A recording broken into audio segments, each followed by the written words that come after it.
Ketika mempersiapkan penggalangan dana, penerbit urun dana mempertimbangkan secara matang pemilihan platform yang tepat. Meskipun keberhasilan pendanaan sangat bergantung pada kemampuan penerbit untuk mengaktifkan komunitasnya sendiri, penyelenggara urun dana juga dapat mempengaruhi hasil secara signifikan. Faktor-faktor seperti volume transaksi pada platform, basis investor, strategi pemasaran, struktur biaya, dan layanan dukungan, semuanya berkontribusi pada keberhasilan penawaran efek.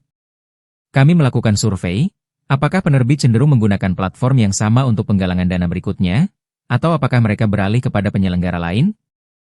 Untuk mengetahuinya, King's Crow telah melacak lebih dari 7.100 penggalangan dana ekuitas sejak 2016.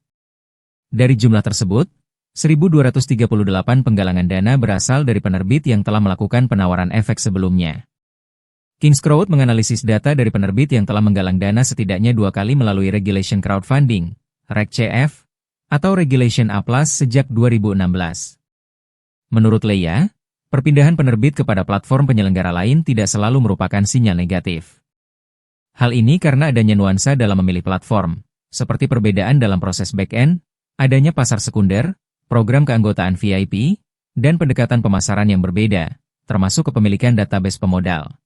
Do you think it is a negative signal if you've seen a company that has raised on a bunch of platforms? No, that's actually something that I was expecting personally, to see companies switching more. One of the reasons for that is some platforms have subscriptions. So I know that Startaging has a subscription program that allows investors to get bonus shares. So I'm thinking if you want to get that whatever percentage of Startaging investors that are subscribing to Startaging and probably favor Startaging deals, you may want to switch platform. Data mengenai perpindahan penerbit ke penyelenggara lain menunjukkan 44 penerbit berpindah dari Wayfunder ke Start Engine. 17 penerbit berpindah dari Start Engine ke Wayfunder. Sebagian berpindah ke model broker-dealer seperti Dealmaker. Penerbit seperti Baxable bahkan tercatat berpindah platform berkali-kali antara Wayfunder, Start Engine, Republic, Delmore, dan Dealmaker untuk putaran pendanaan yang berbeda. Jadi Baxable tidak memindahkan satu kampanye penggalangan dana yang sedang berjalan dari satu platform ke platform lain. Sebaliknya, mereka telah memilih platform yang berbeda untuk putaran pendanaan baru seiring dengan evolusi perusahaan, strategi, dan kebutuhan pendanaan mereka, yang sepenuhnya konsisten dengan kerangka regulasi di AS.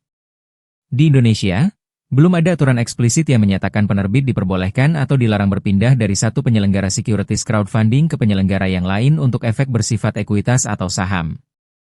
Namun, POJK 57 tahun 2020, Pasal 31, menyatakan, penerbit efek bersifat ekuitas dilarang menggunakan jasa layanan urun dana melalui lebih dari satu penyelenggara.